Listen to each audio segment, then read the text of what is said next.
with lockdowns and COVID restrictions behind us, things seem to be trending back to normal, but recent violent crimes involving teenagers is indicating anything but. And sociologists are looking at whether the restrictions themselves could be part of the problem. Violent and sometimes deadly crimes involving teens have seemed to explode recently, from the fatal shooting in Niagara Falls involving a 17 and 18-year-old, 13 to 16-year-old girls charged with the stabbing death of a Toronto homeless man in December, to a 16-year-old boy charged with stabbing another teen reportedly over a pair of sneakers outside of Hamilton High School. The kids kind of aren't all right.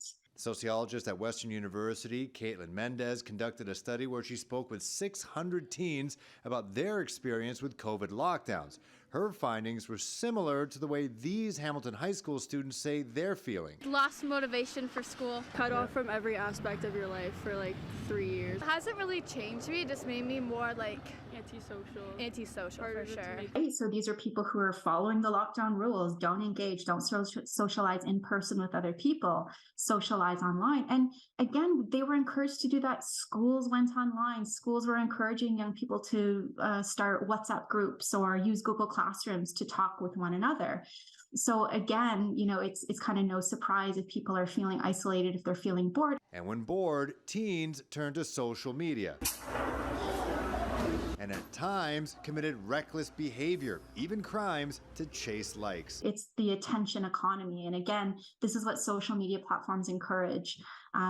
This is how all of the platforms are designed. It's not enough to just post a video. You want to see if it goes viral. You want to make sure that it gets as many likes and clicks. And while lockdowns were bad for many teenagers, returning to normal life may actually be worse, especially for those who spent their days inside and online. They're used to communicating with each other in a very particular way, in a very kind of anonymous way, or where at least, you know, if I'm talking to my friends, I don't have to see their face if I say something kind of hateful or hurtful towards them.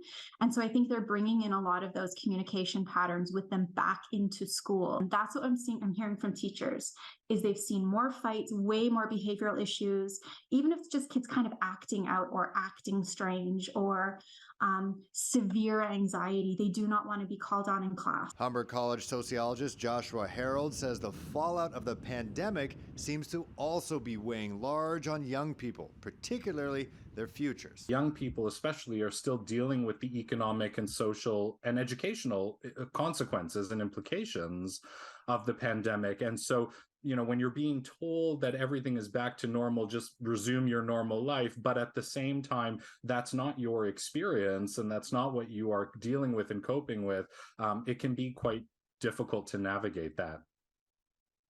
Kaitlyn Mendes says concerned parents should try to encourage activities that get teens outside and away from their devices, and for parents with even younger kids to teach them the risks of going online and promote an open dialogue with their children if they have concerns.